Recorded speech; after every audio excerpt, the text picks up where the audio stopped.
I say now, welcome to 4th and 1. Well, I always got it done. Bring in, bring in. One more time, I say, welcome to 4th and 1. Well, I always got it done. Bring in facts. Listen up, I say now, welcome to 4th and 1. Well, I always got it done. Bring in facts. Bring in. Oh, I say now, welcome to 4th and 1. Well, I always got it done. Bringing facts by the time before the rising of the sun. Yes, sir. This ain't me in the shotgun. Oh, the Pistons. Oh, watch out. Oh, a little in and out. Okay. Yes, sir. This is me in front of TV. Yeah. Baby J and B in front of TV. Looking around the room, I see shells in front of TV. It's we in front of TV. We in front of TV having a whole lot of fun. Here we go! First down! Viral moment of the week. What do we have here? We have Aaron Glenn saying Geno is our guy. Aaron, I know you've said Geno Smith is a Jet. What does it mean to have Geno back in the building? It means to have a bona fide starter come in and lead this offense to where it needs to go. Listen, he's done it, a couple of years. I mean, those years in Seattle when he was, I think, comeback player of the year. Man, he was up for MVP early in the season. There's no doubt in my mind that we brought a competent starter here in this team. I look forward to him getting in the building. So just to be clear, Geno Smith is the starting quarterback. No doubt about it. He's our guy. Stop it right there, Peggy. No doubt about it. He is our guy. Geno is a competent starter. Okay. Ooh, brother. Let me get my situation right. Get yourself together. Get situated. No situation. Geno, my boy, my guy. Be careful who you listen to. Because the person that you're listening to may not be secure in their own situation. I'm sorry I had to tell you, brother. I'm sorry I had to inform you, brother. But the person who's distributing this information is not in a stable seat himself. Certain things that stick out of what he said. Coach Aaron Glenn, am I a fan? Absolutely. Yeah. But brother, you're on the bubble. Huh? A bona fide starter? What? He had to go to Seattle. Okay. Let's not. Don't want to be a hater. Okay, because I hear it in the comments. But Geno in Seattle, okay. Seattle doesn't get nearly as many wins as they did last year without Geno. Geno now hits pay dirt and goes to Las Vegas, and we're just going to act like that was not all or so much his fault. Okay. And now, bona fide starter? He's definitely our guy, a competent. Now this is where I have to kind of question Aaron Glenn, because Aaron Glenn, you were the same coach that flew Aaron Rodgers all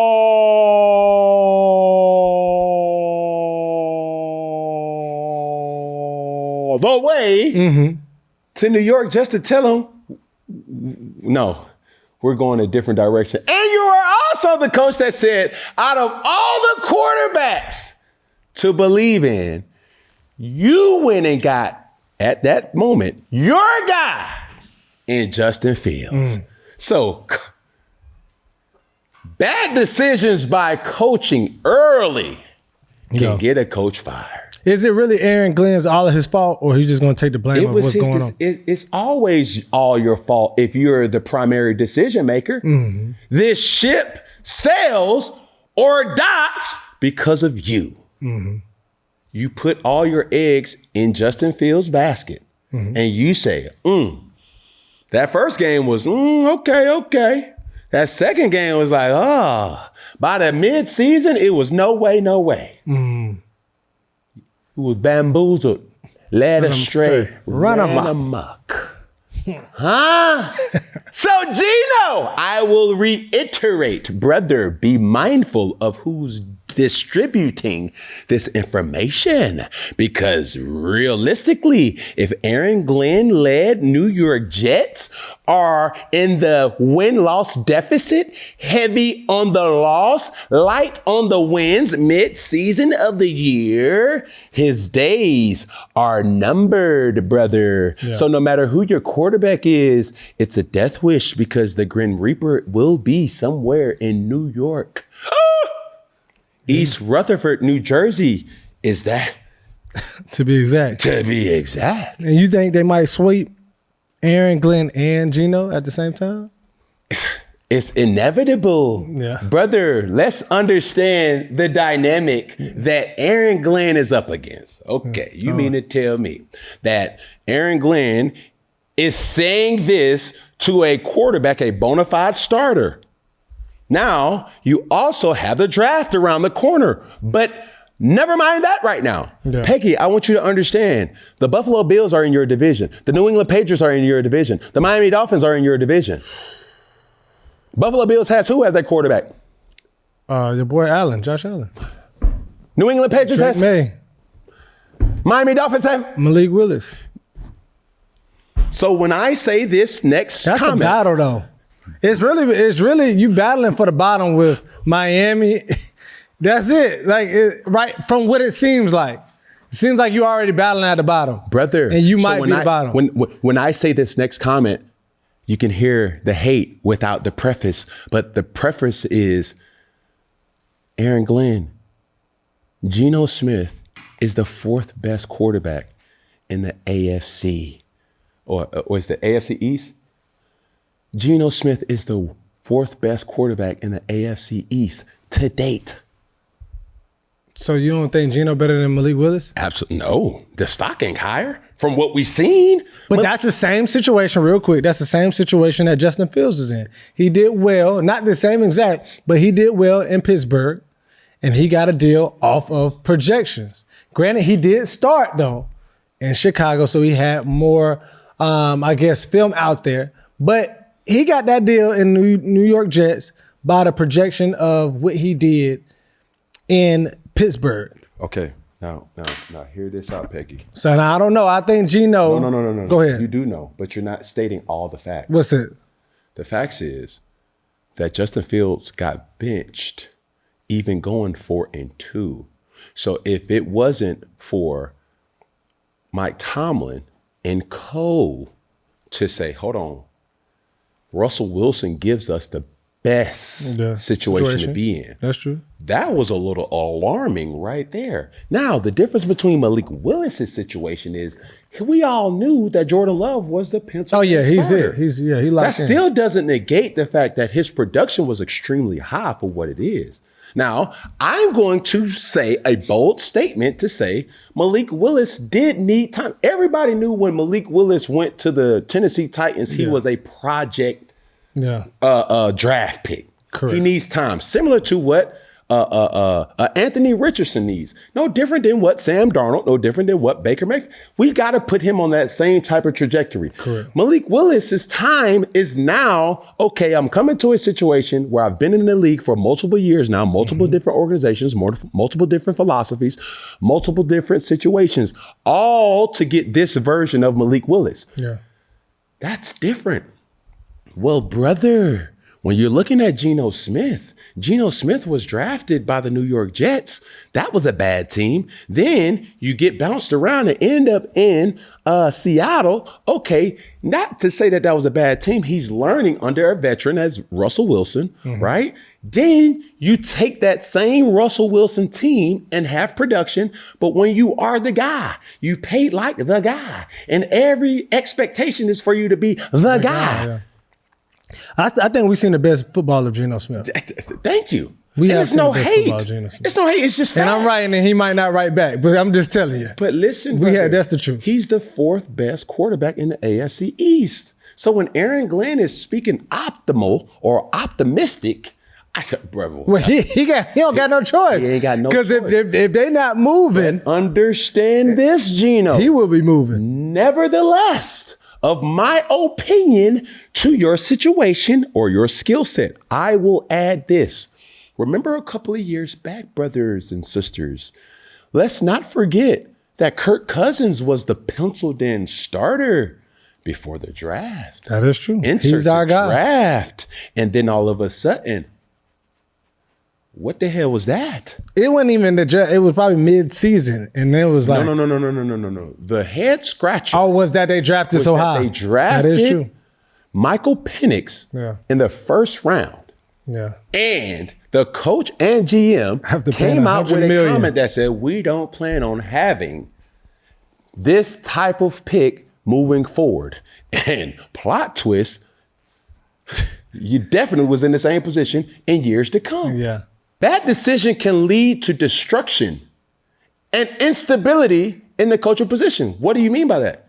Aaron Glenn, Aaron Rodgers situation, Justin Fields situation. You're now hanging your hat on Geno Smith? Bro, after Aaron Rodgers, that wasn't a bad pick. A bona fide that was a bona fide starter. But yeah. Like Aaron Rodgers was a bona fide starter. The choice of words here. But he using his words like he does have Aaron Rodgers. He's using his word like he has a Patrick Mahomes or even have. So there's two things here.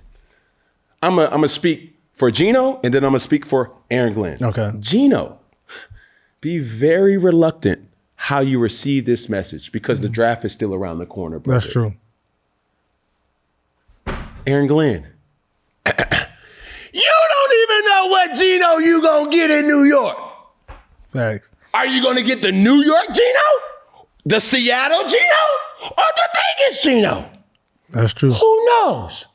And we don't even know if Aaron Glenn gonna be around long enough to see what type of Geno you gonna get. Hello, somebody answer the phone. Reply to my email, please. Pen pal, where are you? I don't even know which Peggy. I know what's good, bud. Yeah, come on now. This show is sponsored by BetterHelp. All right, Peg, let me ask you something. How do you handle it when everything is coming at you at once? The stress, burnout, all of it. Honestly, therapy. And I don't say that lightly. They taught me how to set boundaries and how not to carry everybody's stuff on top of my own. See, that right there is what people need to hear. For the longest, I just thought therapy was in place when things were wrong. Nah, brother, nah, sister. It's really a tool. Look at it like this. It's like film study for your life. It helps you develop healthy habits, stay balanced, and handle the pressure. Whether you're an athlete, CEO, parent, whatever role you're playing, therapy helps you show up better for all of them. Facts. I think everybody listening should really pause and think about that. The expectations on you and the weight that you carry. You deserve support too. And that right there is the reason why we rock with BetterHelp. That's BetterHelp, H-E-L-P. It's all online, so you can do phone, video, or message chat on your schedule with no excuses. They have over 30,000 therapists and have helped more than 6 million people worldwide. And if your therapist isn't the right fit, you can switch anytime at no extra cost. Prioritize your well-being with BetterHelp. Visit betterhelp.com/4 to get 10% off your first month. That's BetterHelp, HELP.com/4. I don't know what Peggy I'm gonna get. I don't know what book I'm gonna get. Yeah, I'm you gonna show up all the time. I'm going straight. I ain't going no Geno. You might write me. I ain't writing back. That's cool. I see you with your I'ma little write small you up. t-shirt on. You know what I'm saying? I'm Look fitted. swole, bro. Golly, I'm trying to get my jersey together. Golly, I'm having technical difficulty. How you doing, bro? Man, I'm doing good, brethren. All is well. Everything's swell, man, you know. Went back to my hometown, North Carolina, my home state. Always good to tap back home, brother. And then been checking out some of this March Madness going on. You know, Duke. Heavy on the madness. It's been madness. Now your bracket messed up. I mean, Because God. Peggy, I asked you on this show Who you got? And who you say? I said Duke. Exactly. Duke. Come on, bro. That UConn game, that Duke and UConn was crazy at the end of the game. So it is what it is. Duke had you like, damn. Oh, man. Damn, Duke. Down. But yeah, man, weekend was good, brother. Just catching up on some sports, bro, especially that March Madness. And I was checking out these teams that were playing out in Texas. You know what I'm saying? They go by, they're black and gold. They go by something, man. They had a funny looking coach on the sideline. I think it was called C. Oh, in, huh? hey. Huh? So how was your weekend? Oh, Peggy! Enough with the preschool talk and insert varsity in high school. Please. Huh? My weekend was good, Peggy. Uh-huh. Was a emotional roller coaster, nevertheless. But no panic. Huh? We had some ballers on C1N, man. I just appreciate the kids, man. We went light and suffered a couple injuries. But, man, they battled, bro. They fought. And now, you know, my restitution to the players is trying to get them back healthy again. Yeah. That's one of the things that we offer at C1N is like, man, just because injuries are going to happen in the game of football. Facts. Injuries are going to happen in any type of, you know, athletic, no matter if it's ballet, your feet gonna hurt. You got whatever type of tennis, mental health. You see what I'm saying? There's so many different things. Tennis, yeah. So for me, when I see that our players get hurt, I try to find the best physical therapy practice in that area, and we try to get the kids back on the field. Because doing this for so long, you realize that be the knock. Yeah. Why the coach don't want to buy in. That's why the parents don't want to buy in. It's like, bro, well, at C1N, we try to get our players back, you know, at 100%. Other than that, man. But hold on before we skip over that, because I mean I'm seeing online, seeing all these things. You know, I've experienced it even when you coaching this team. Man, these kids ain't living like, you know, when I'm growing up, it used to be like, man, you might stay at the Ramada. You might stay, you know what I'm saying, 2-3 to a bed. Like I'm seeing kids and man, since y'all going out to eat to celebrate, I mean, are they living like pros? The kids, over the weekend we went 4-1. The first week we went 2-3, unacceptable. Yeah. We could have very well been 5-0. We can respectfully be 10-0. But it ain't no reason for us to be cry over spoiled milk. For us, it's always been a case of playing to the standard. And when you play to the standard, you get rewarded. Okay. Our players of the week were Manny McKinney, Seth Williams, and Bryson Wright. So amongst those three, what I do as the coach, ask them what do they want to eat. And the players were like, man, we want hibachi. I said, cool. All right. Because you can be eating crystals. Yeah, okay. With 2 and 3, you was eating sardines. Pizza. You're getting a little White Castle. I'm talking about not no premium pizza. We talking about gas station. The burnt pizza. Not the burnt pizza. Man, not the cafeteria pizza with the square. I'm spending great money on you little dweebs. I need me. I love wins. So yeah, they said they wanted hibachi. They got hibachi, and they made their flight. So great weekend. We still got to keep getting better, man. And just knowing that, you know, the brand of C1N is growing rapid. Yeah. And the fact that we got players like Bryson Wright now, we got players like Travis Hunter, we got players like Lorenzo Barber, Manny McKinney, Derek Baker, and, you know, Omari Stevens, from Power 4 commitments to, you know, FCS, FBS, it doesn't matter, man. Yeah. My role, I always say it at C1N as, you know, a coach, is to make sure that each and every individual that plays on C1N, their parents do not have to pay for college. And that's the trajectory that we're going on. It's getting real, brother. I'm online talking about trade wire, trades going on. I said, there's trades in 707. If it wasn't like, I was like, what? So who has to sign off on this? Bro, I said, bro, y'all. But one thing about C1N, bro, we produce. Yeah. You go over there, you realize the grass ain't always greener. Yeah. You in the country club. Over here. I try to tell you. Okay. They got amenities. They got concierge. Okay. Over there, they just got, man, every man, woman, and child for themselves. God for us all. Here we go, next clip. Man, by believing in yourself, and I'm speaking of The Rock, man, he cashed in $15 million. If you don't mind me asking, between us, who's the highest paid on the roster? He said, Stone Cold Steve Austin. I said, okay. I said, if you don't mind me asking, what's his guarantee? He said, $1 million. I went, okay. I want 2.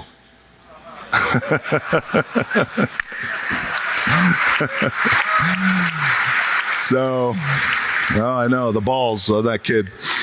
So he said, 2 million? I said, yes. Guaranteed? Yes. And he said, I'm just curious, where do you get that from? Like, what are you figuring out in your mind? And I said, well, I love Steve, I respect him, but if he's getting $1 million, where I see myself going is past $1 million, I think it should be 2. And he went, okay, I understand that logic. He said, here's what I want you to do. I'm gonna put you in contact with one of our executives, and I need you to take a couple of months, if it takes that long, because I was on the road. He goes, I need you to understand the business. Press pause right there, Peggy. And that's the point that I'm going to hit at. Because Dwayne Johnson is a person that I respect and observe from afar. He's an idol of mine, right? I look up to him and I say the likes of a Dwayne Johnson, the likes of a Shaquille O'Neal, one of my peers, Marshawn Lynch, individuals, a guy like a Tom Brady. Yeah. The guys who are able to take what the world may know you as an athlete, but steadily evolve into much more, but still being so you. Yeah. Right? If you're listening to that, the thing that people will hear is, I want to. But if you keep playing the video, the thing that I've heard time and time again when Vince McMahon, the person who he's talking about in this video, who he was going back and forth, said, I want you to learn the business. It speaks to 3 things, Peggy. The first thing is you have to know your worth. Yeah. Don't just loosely just say, hey man, I want blah, blah, blah, blah, blah, blah, blah, blah. And you're not educating yourself on how does that number make sense on both sides. Yeah. You've dealt with it. Yeah. Everybody who works at Iconic Saga or up under NJC Ventures understands that as well. You don't just get to say, hey, I want blah, blah, blah, blah, blah, blah, blah. Well, somebody has to cover that. Expense, for and sure. It's definitely an expense. And if what you're doing is not garnering that much, then it's merely words. Yeah, exactly. You understand what I'm saying? For So sure. that's number 1, know your worth. Number 2, you have to educate yourself. Education is something that is not talked about enough, but here's the kicker, Peggy. There's many different ways to skin a cat. Yeah. You can't just say, hey, education is just reading a book. Education also is experiences. What are you experienced to? Hey, what do you see? The visuals, the way of, hey, saying like, yo, most coaches probably played football and they have experienced the game. Well, there's other players or other coaches that may not have played the game, but they've been around the game and they've garnered that experience. Correct. I say all that to say that line where I just paused that he said that Vince McMahon challenged him to learn the business, take you a couple months to learn it. And this is not something that can just be done over a chat GPT session, a Gemini session, a Wikipedia search, or a Google search. It takes time to really engulf yourself in education because it sounds and is completely different for different type of situation. And last but not least, the thing that I want people to understand about this particular segment is you have to work your craft to be the best version of yourself, especially if you're garnering something that is what you deem is your value. Yeah. You can't just sit up here and say, hey man, I'm the best host in the game. Yeah, but why though? Yeah, it has to be backed by merit. It has to be backed by analytics. It has to be backed by excitement and entertainment. It's like, yo, that's what it is. You don't just get to say, hey, I'm the best doing it just because you Thank you. said that. Because if The Rock said, hey, I want $2 million, and if you keep listening, he ended up getting 15 million. Yeah. So he almost lowballed himself. Correct. So with that, I will challenge any person to, number one, know your worth. Number two, educate yourself and always work your craft so that the value that you've identified your value to be, it's always backed with you knowing that you always have to be the best version of that. Yeah. Is that it, Peggy? Brother, I was about to add my 2 cents, but brother, you already done made change. Keep scratching them nickels. Yeah, I got you. Here we go. Second down. Questionable call of the week. Let's see what we got. Is it okay to down your previous program? Here we have Jordan Seaton speaking about his transfer and the difference of Colorado to LSU. When I left Colorado, I feel like I was at a good point, but I feel like coming here, the transition from how I eat to how we work out here, is just kind of different. My decision to come here was just based off, it just means more, Coach uses that quote, it's just different here, and I really believe that. Being here is really just different from how we train to how we work, and the word extra around here. Everybody, we're big on extra, because just doing what's required is not enough. When it comes to work, that's what this place is about. Like, you don't come here to do nothing else but work. Where do I start? And I think this garnered a lot of attention because of the who and the what. The who is an athlete that came from Colorado that was a very bona fide five-star recruit. Five-star recruit, yeah. All right. Then it's also Deion Sanders, him being questionable as his coaching methods, but also understanding that he did transfer from one to go to the other.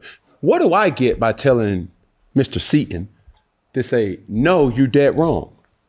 Because I don't get to say that. You never played for Deion. I never did. Never played at Colorado. I never played for Lane Kiffin. I never went to LSU. Different times, and he may be speaking his truth. But what I want people to understand is, of course, he's going to have a difference because it is a different place. He's not playing in Colorado. He's playing at LSU. The methodologies that goes behind the reasons why we're doing certain things is different between Lane Kiffin and Deion Sanders. Some things may be true. Some things may not be true. But one thing that we know is true is that this will either age well or it will spoil.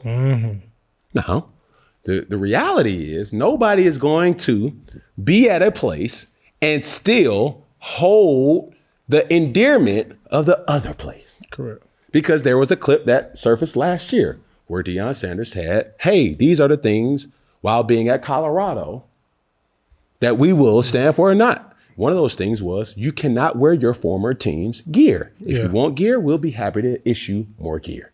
But he used the example of a girlfriend. You don't wear your old girlfriend stuff around your new girlfriend. That's just something that's just going to make it a little awkward. Yeah, or your old boyfriend stuff around. Vice versa. So in this type of situation, with Jordan, that's what it's expected. Of course, he's going to say it's different here. But last time I checked, everybody's undefeated right now. This is the off season. That's true. You know what I'm saying? You have another example too, Peggy. Like the way we eat and the way we work out is better than where I was before. The organization is more buttoned up, is more organized. I've been in college football for 3 years and I've gotten more coaching in the last 30 days than I've gotten in the last 3 years. These are just some of the things that former players at Colorado are saying about their time at Colorado. Now, what we're not going to do is make this about Colorado and its inefficiencies or inability to extract the best out of players. Because let's be honest, players have produced and went on to do great things and get drafted. Yeah. Right? From Colorado. From Colorado.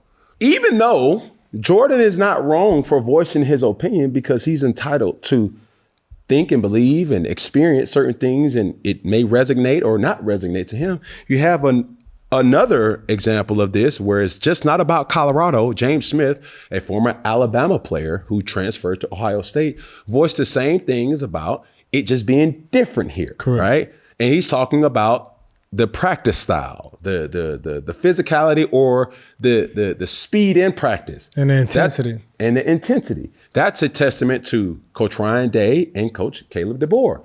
At the end of the day, when you're leaving one place to go to another place, rarely do we hear publicly in that time to say, it would have been a bad look for James or it would have been a bad look for Jordan to say, man, I wish I would have stayed at my other school. For sure. It just doesn't happen. We expect this type of content, but understand, like I said, it's either going to age well or it's going to spoil. Yeah.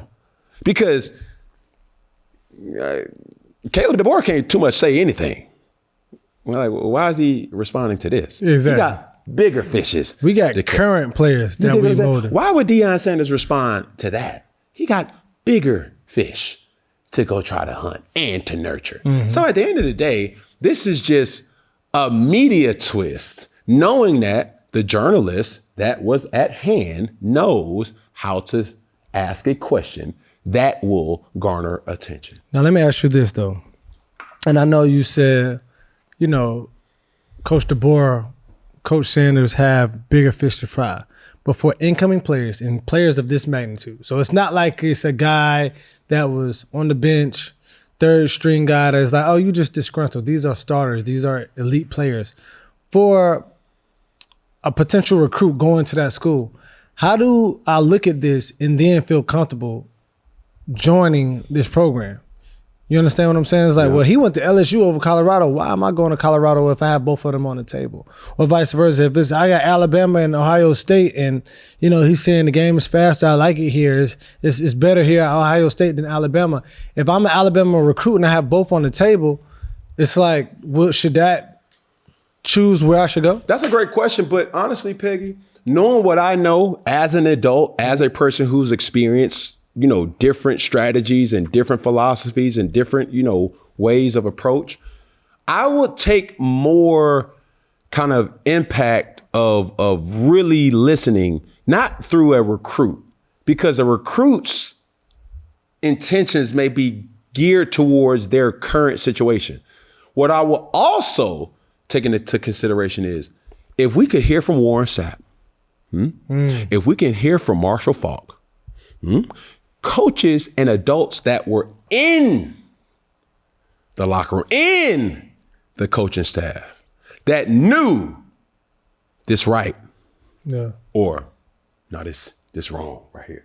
Like, coach, we gotta intensify practice a little bit. Yeah. You know, if an adult or a coach that was up under Caleb DeBoer or Deion Sanders were to come out and say it's better here, that will hold more weight to me. I got you. Rather than a recruit that is at another school and he's talking about his former school. Yeah. You see what I'm saying? It's not to say that it's not legitimate. What I'm saying is you're saying that because of your circumstance now. Give me somebody who's unbiased. But can't that go for both, even with a coach? It can go to both because we're still talking about human beings. Yeah, it's like, well, I didn't like my experience there. And they might be a great team, but it's like, well, I didn't like serving them under this coach. But this is what life has taught me. My experience at the University of Florida is completely different than Tim Tebow's experience at the University of Florida. Mm-hmm. Stay with me. Okay.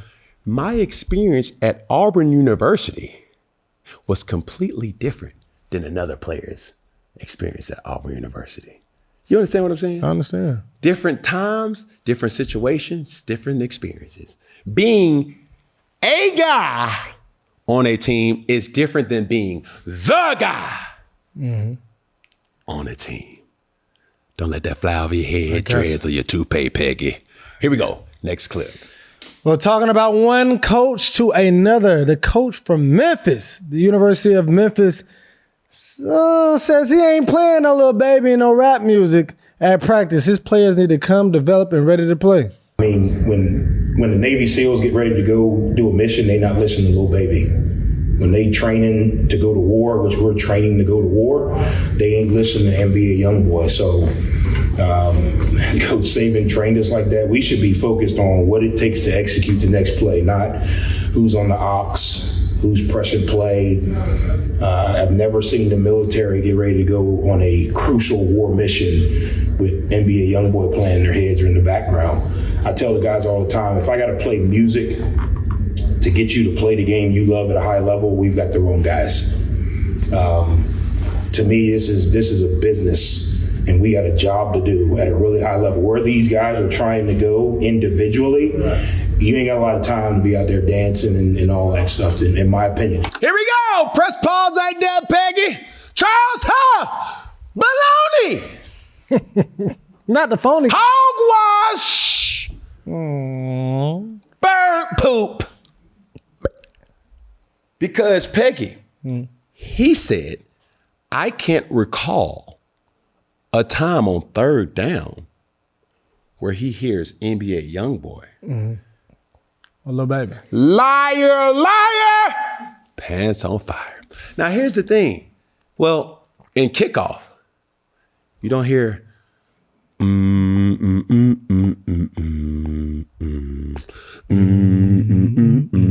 That's not music. Seven Nation on hold me by. That's music. Is that not music? That is. You've never been in a stadium and you are. I got all calling your shakers fall. Where's I with my mom? Dog. What? Yeah. Ooh, you ain't never heard. That was crazy. You ain't never heard? Coach Huff, you have to understand, brother, what generation you're recruiting, brother. This is not Bear Bryant, huh? This is not that guy. Yeah. You can't go Bobby Bowden, brother. Yeah. Can't do that. Yeah, I ain't saying go Bobby Brown. I'm not trying to say, have it a concert. This ain't, don't have Coachella out there. Yeah, but brother, most of your kids are Gen Z, millennials, if that. And we ain't talking about Indiana. Indiana got baby boomer, but that's a joke. But at the end of the day, coach, you have to go to the level. And I understand it. I get it. You're trying to mimic strict coaching. Yeah. And it's a positive and the negative that comes with that. The positive is, and only the positive that can come from it is, if you win. And if you better win. If you don't win, then all that's out the window. It ain't that little baby, that NBA YoungBoy. No. Because when you think about it, he used analogies like military and going into battle. It's like, brother, iPods, Apple, Spotify, YouTube Music is always at the disposal of people. Music connects us all. Yeah. Whether you're listening to country, gospel, pop, meditation music, it don't matter. And even if you ain't listening to it, some people singing it to get themselves together. I'm trying to tell You feel me? So let's not be naive. I understand you're trying to run a strict program, brother. And I want to he have crowd noise. If you got 50,000, you gotta have something to extract focus. Because if you sitting up here trying to make practice game like, and if you think that's the only way that you can make practice game like, you a fool. A big one at that. Because I just say it like this. And I'm saying it because we'll never know. I couldn't play for a coach like that. Wow. But you like the music, you want to control the odds when you get on. It's tough, bro. It's like any fix that you can have just to take your mind off of what you about to go through. That moment, that 2 minutes, that 5 minutes in stretch, that's like, okay, it's easy going. Now, I understand every player may not be like me. These are all my opinions. Yeah. But every single coach that I've ever played for had to understand, coach, I'm already coming to practice stretched. I don't need to stretch. I'm already coming to practice focus. I don't need no focus. I don't need that. Yeah. I'm already on go. You dig what I'm saying? In the game, I'm coming on the field stretched. But he might be talking about the players that's not like you. Listen to me. If he's recruiting players like me, there's some connectivity there. And you tell me, We can't play no music? Man, the times have changed, brother. And it's time for you to get on this ship of how we're operating now, because you over here trying to keep it quiet. I mean, I'm looking at him. I'm like, so you don't listen to music when you working out, coach? In Memphis, the home of blues, the birthplace of rock and roll. That's the plot twist. You in the music city and you ain't playing no music? No music. No music. That's what they be doing. Oh man, what are we doing? Come on. The irony of this. Yeah, I mean. Here we go, third down. Fan question of the week. Peggy, what do we got? Kevin Ramsey. All right, before I read this though, hold on. Stop right there. Man, for fan question of the week, we're doing something different. We need each and every friend to pull out their phone, okay? Record on whatever device you can and submit a video of yourself saying your name, your social media handle, in one fan question each and every week. Submit one question to Cam and Peggy each and every week so we can highlight you on 4th and 1. All right? We're trying to highlight the people who support us. We want to see your face. All right, don't scare us. Somebody has some mace. All right, so Kevin Ramsey. All right, he said, what's more important, keeping a star player happy or team cohesion? Wow. Well, I'll answer it like this. What kind of player are you keeping happy? He said the star, I guess the guy. No, Peggy. I'm gonna tell you like this, because it happened this past weekend. Talk to me. When you got a kid like Bryson Wright, the 15-year-old phenom, and he says certain things, it holds a little different than when you got somebody who done gave up 2 touchdowns, dropped 3 passes. I ain't trying to keep him happy. No. See, he can drop a ball in Bryson, but I know he'll catch more than he drops. So tell me, like, even in the league, even in college, it's like, because you can keep cohesion by keeping that star player happy because he might feed off on the other team, or he could be a cancerous to the team. It's like, look. Let me tell you something, bro. Y'all making it's everybody never a cancer if you are benefiting off of that player's ability. So if a player garners a lot, you give him a lot. It's simple. Like the employee that does the most don't get paid the same as the employee that don't do enough. Yeah, that's true. You see what I'm saying? We all talk about fairness. Man, we living in an unfair world. Oh my goodness. I was raised off of the principles that the best man win. That is true. That's why Peggy's sitting down and I'm standing up on my Please, throne. sucker. He just can't fit in his desk. That's it. You dig what I'm saying? Because my nuts too big, Peggy. Please. Everybody wants fairness, but we live in an unfair world. So I'm going to always be biased to the baller. If you're not a baller, you don't get no preferential treatment. I mean, come on. That's why you have superlatives. You got MVPs. You got Heisman trophies. You got picks in the draft. Even let's go to recess. The first pick for the kickball game don't get the same energy as the last pick. If true. anything, you got a little bit more hesitation. Now who I want? Cam, Peggy and Cam. Sarah. No, I don't want no Cam. Man, I'll take Sarah. Come on, man, please. Come on, baby. We about to kick her. Y'all can take I don't even want them on my team, but we're going to go less. You know what I'm saying? Go ahead and get Sarah. Look, Sarah, look, just stop Peggy. You know what? He got a bum leg and a gimpy knee. The gimpy knee, huh? That's it, man. 4th down! Newton's Law. Peggy, let's get into it. Could new scheduling in the Pac-12 affect the playoffs this year and potentially even other conferences? Conference that got left behind in realignment is back. And this time they've built a schedule to game the system. 3 years after losing 10 of 12 teams, the Pac-12 is back. Oregon State and Wazoo, they stayed, but now they're bringing in 6 new programs in 2026. The real story isn't who joined, it's how they hacked their schedule. This year's Pac-12 schedule might be the smartest format in college football. 8 teams, 7-game round robin. Then a flex. Press pause right there.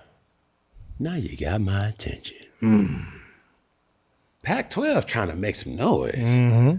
So maybe the Big 12, SEC, ACC, and the Big 10 need to kind of take heed. Because a flex game, what would that do? Now, I understand the circumstances that we in college football. I'm speaking only from a fan. Do I have SEC bias? Absolutely. Now let's hear me out. The flex game is interesting to me because as a fan, I would appreciate this. Okay. To have an outer conference game that will be flexed. Why is this beneficial? For teams like Ole Miss, teams like Texas, teams like Notre Dame, teams that are right on the cusp Of the playoffs. And they may have had a good record, but they ain't too much played nobody. Or they've had a good record and they've lost or they have lost to other teams. And now you have a flex. Now, if you keep playing that video, Peggy, the thing that's going to stick out to me is now people can get a better understanding of the landscape of college football. Press play. Then a flex week, a bonus game at the end of the season based entirely on the specific matchup the conference wants. And here's where it gets interesting. As we know, most playoff spots are locked up by the Power 4 conferences. Everyone else, they're fighting for that final spot. So if the Pac-12 has an undefeated team or even just a one-loss team, they Press pause right there, Peggy. Conferences need to take heed to that flex game. It's an open game that, given how the season is working out, each conference commissioner comes to the table and say, hey, this game needs to happen to remove all doubt. I like that. Some people are looking at it and saying like, hey, if we have a Pac-12 team that's 11-1 or is undefeated, that flex game, it will behoove them to play a more easy, lighter game to pad their stats. Yeah. Well, what if you have a team that is right on the cusp that may have had an early season loss? They need to play a stronger They team. need to play do you understand what I'm saying? Yeah. If the SEC does that and their showcase matchup is the ACC or the Big 10 or the Big 12, that's something that people will get behind, and it's good for the game. Yeah. And that can help boost, I guess, their ranking or polling too. Because honestly, if I'm a 6 seed and I'm like, bro, I want to at least try to get up to a 3 seed or more, that seeding does help a lot of We times. can treat it like a play-in game. Yeah, for sure. Because I feel like as a fan of college football, we are not putting the onus of strength of schedule as it once was geared and based off of. Okay. Feel what I'm saying? Now, keep going to the point that I really want people to understand too as well. protect the record, boost the resume, or match up two of the top teams against each other and guarantee that the winner of that matchup gets a massive late boost. In that case, it could guarantee them a playoff spot. And that playoff spot is worth a lot more than just exposure, because every playoff team you get equals real money. $4 million for just making it, another $4 million for the quarterfinals, $6 million for the semis, and for the ultimate redemption story, $6 million if they make it to the... It's no Cinderella stories in football. So just merely getting to the playoffs will be good business for the whole conference. Does that make sense to you? That is true. All right. Now, while we're at But that's depending on what conference it is. correct. Yes. Because James Madison received $4 million Yep. and the rest of the conference dispersed the $4 million or the $2 million. $2 However million, you want yeah. to cut it or cook it. The reality is the money is in the playoffs. Why is the money in the playoffs? Because the fans are paying attention to meaningful games, not allowing players or coaches' programs to skate up under the radar and play powder puff teams. Notre Dame. I don't like it. I want Notre Dame. I want the Big 10. I want the Big 12 to play a strength of schedule like the SEC. Now, let this start the controversy. Here we go. Because talked about some would this. say, Cam, you're delusional. Yeah. The SEC is dead. Funny guy. funny gal. Understand this. The SEC is only dead because of the likes of the transfer portal, NIL, and also the playoff format. Playoff format is geared towards the best record at the end of the season. And you wonder why. We had a deep discussion in our prep meeting with Hassan, with Peggy, and myself. I said, hey, don't tell me the teams that they played when they were ranked before the season. Tell me who ended the season ranked. Yep. We compared Ohio State. We compared Indiana. We also went to the SEC and we compared Alabama and we compared Georgia. This is my argument, ladies and gentlemen. Because some will say, well, Georgia got beat by them, Alabama got beat by them, then Indiana beat them, and then Ohio State beat them. Because that is true. And that's our argument. That's true. But if you give Georgia Ohio State's schedule, Okay. and I would even say if you give, this is going to be egregious, but fight me. If you give Vanderbilt, Oh my goodness. Indiana's schedule, are we really talking about something here? Yes, we definitely are talking about a lot. So let me ask the question. If I give Indiana the same schedule as Vanderbilt, 2025 Indiana. 2025, if I switch their schedule and say, hold on, Vanderbilt, you play all the teams that Indiana has to play, and then Indiana, you have to play all the teams that Vanderbilt has to play. That same order of teams, will Indiana still be the national champion? Yes, Indiana will still be because because when it mattered, they win. And bro, oh my goodness. And when we saying about the SEC, this is the thing about the SEC right here. SEC, Cam included, always says it's the toughest strength of schedule. Since the NIL, all of that old school powerhouse SEC hogwash, it's not real anymore. You don't have all of the talent in one conference. It is spread it. So that means the strength of the schedule is not as strong as it is. And what we are seeing in the playoffs, that the SEC does not reign supreme in college football. So it comes down to this. As we are very adamant about our college sports, primarily college football, what needs to be inserted in college football is showcase matchups, outside conference showcase matchups, not just bowl games. I'm talking about meaningful games, good on good, early in the season. And I really don't even think that the first game of the season is a true depiction of a team being at their peak. I think it should be in the middle of the season. Thank you. Anything else, Peggy? Man, no. We're gonna add a finger then. Gonna add a finger. Okay, Why you gonna add a pinky then? Oh. Gonna add a pinky. All Can't right, forget about your thumb. All together. Voila. You dig? And it's a wrap.